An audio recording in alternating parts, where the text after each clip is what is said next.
السلام علیکم دوستو، میں ہوں محمد نوشاد قاسمی تارپوری۔ میرے یوٹیوب چینل نوشاد ٹیچ پر آپ کا خیر مقدم ہے۔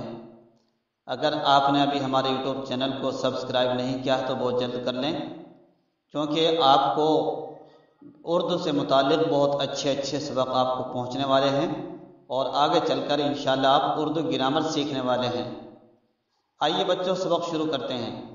بچوں کل آپ نے زبر کو پڑھا تھا کہ زبر کہاں ہوتا ہے، زبر کہاں لگتا ہے، کیسا ہوتا ہے، زبر کی پہچان کرائی گئی تھی۔ کیا آپ نے زبر کو پہچان لیا؟ زبر کیسا ہوتا ہے؟ ہاں ماشاءاللہ، زبر اوپر ہوتا ہے، ترچھے ڈنڈے کی طرح ہوتا ہے اور جلد پڑھا جاتا ہے۔ بچوں اس زبر کو آج ہم اگر انہی حرف کے نیچے رکھ دیں تو یہ زیر بن جائے گا۔ زیر کہتے ہیں نیچے رہنے کو، زبر کہتے ہیں اوپر ہونے کو۔ جیسے کہ آپ جھگڑا کرتے ہیں تو ماں باپ کہتے ہیں بہت زبر ہو رہا ہے، تو یہی ہے کہ زبر کے معنی اوپر کے آتے ہیں۔ جو اوپر رہنے والی چیز ہے اس کو زبر کہتے ہیں اور جو نیچے رہنے والی چیز ہے اس کو زیر کہتے ہیں۔ تو زیر ہمیشہ نیچے ہوتا ہے، ہر حرف کے نیچے زیر ہی لگتا ہے۔ تو بچوں اس کو بھی بس ایسے ہی پڑھیں گے جیسے آپ نے کل زبر پڑھا تھا۔ تو پڑھ کے بتا دیتے ہیں آج پھر ہم آپ کو۔ پہلے تو سبق سنائیے۔ چلیے پہلے سبق پڑھ لیجئے، بعد میں سبق سنائیے۔ چلیے پڑھیے۔ الف زیر ای، با زیر بی، پا زیر پی، تا زیر تی، ٹا زیر ٹی، ثا زیر ثی۔ ایسے ہی آپ سارے حرف کو پڑھیں گے۔ جیسے کہ کل آپ نے زبر پڑھا تھا، بس آج اب زیر پڑھتے چلے جائیں گے۔ چلیے بچوں یہ تو سبق ہو گیا، اب آپ ہمیں کل کا سبق سنائیے۔ ماشاءاللہ بچوں آپ نے بہت اچھا سبق سنایا ہے۔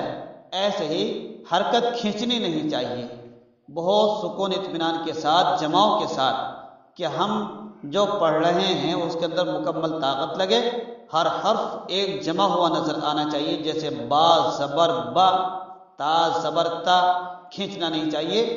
ایسے بالکل شوق اور لگن کے ساتھ آپ زیر کو بھی یاد کر کے لائیں گے۔ املا لکھ لیجئے، کل ہم نے کہا تھا املا بولیں گے۔ املا لکھیے۔ بچوں بتائیے زبر کہاں ہوتا ہے؟ ماشاءاللہ اوپر ہوتا ہے۔ زبر کیسا ہوتا ہے؟ ترچھے ڈنڈے کی طرح۔ چلیے ماشاءاللہ آپ لکھیے۔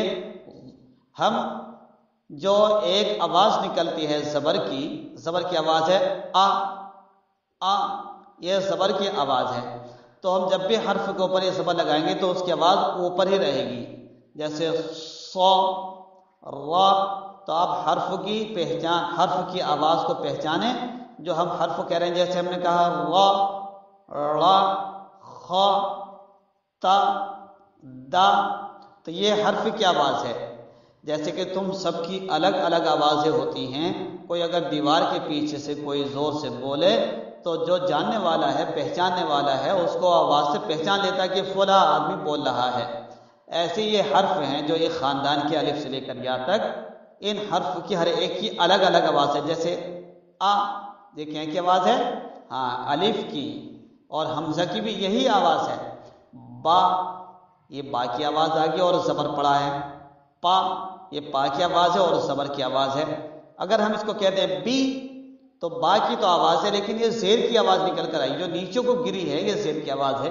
یہ آپ کل یاد کر کے لائیں گے۔